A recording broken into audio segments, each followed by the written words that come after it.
ನಿನ್ನೆ ಒಳ್ಳೆ ನಿದ್ದೆ ಆಗಿದೆ. ಇವತ್ತು 8:30ಗೆ ಎದ್ದಿದ್ದೀನಿ ನಾನು. ಹುಡುಗ ಯಾಕೋ ಗಾಡಿ ನಿಲ್ಲಿಸಿದಾನೆ. ಅವ್ರ ಪಪ್ಪ ಬರ್ತಾರಂತೆ, ಅದೇನೋ ಅವ್ರದ್ದು ವ್ಯವಹಾರ. ಸ್ವಲ್ಪ ಪಪ್ಪ ಬರ್ತಾರೆ, ಒಂದು 5 ನಿಮಿಷ ಮೇಡಮ್ ಮತ್ತೆ ಹೋಗೋಣ ಅಂದ. ಆಯ್ತಪ್ಪ ಓಕೆ ಅಂದೆ.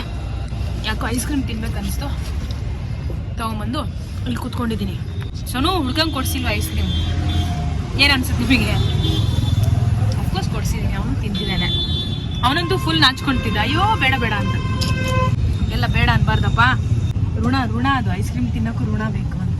ನೋಡಿ, ಇದು ಅಮೃತ್ಸರಲ್ಲಿ ತಗೊಂಡು ಶಾಲು, ನಿಜವಾಗ್ಲೂ ತುಂಬ ಚೆನ್ನಾಗಿದೆ.